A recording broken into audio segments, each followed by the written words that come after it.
this video, we are going to discuss some of the most commonly used statistical functions in Excel. We will start with the min and max function. The min function returns the smallest value from a range of numbers, while the max function returns the largest value. Average calculates the arithmetic mean of a data range, while median returns the middle value, and mode function returns the most frequently occurring value in a data set. Next, we'll move to standard deviation, which measures how much a value deviates from the average. Lower standard deviation means data points are close to the mean, while high value means more spread or variability. The variance function measures the data variability by measuring the dispersion of the data set while calculating average of squared differences from mean. In other words, variance is measured as square of the standard deviation. The syntax for all these functions is simple. We just have to type the function name and then give the data range.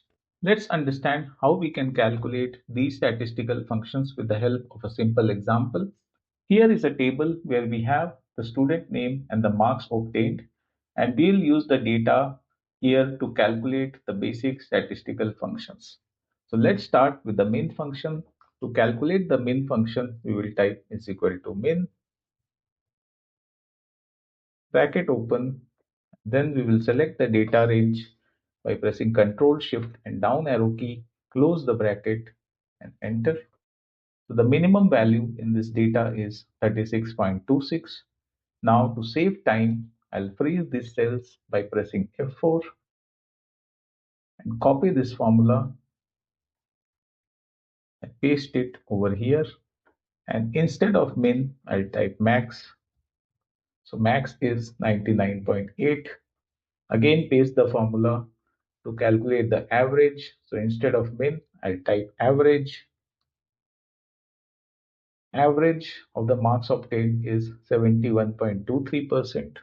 Then I'll calculate median, bracket open, and again select the data range, close the bracket. So the middle value or median is 69.78. Again select this range to calculate the mode. So mode function returns the most frequently occurring value in a data set. So instead of median, we will type mode. Mode is 62.6. For standard deviation, we'll type STDEV or STDEV, that is standard deviation, which is 19.52. And for variance, we will type VAR, which is 381.04. This is how we can calculate these 7 statistical functions. These functions are simple but forms the core toolkit for data analysis in Excel. Thank you.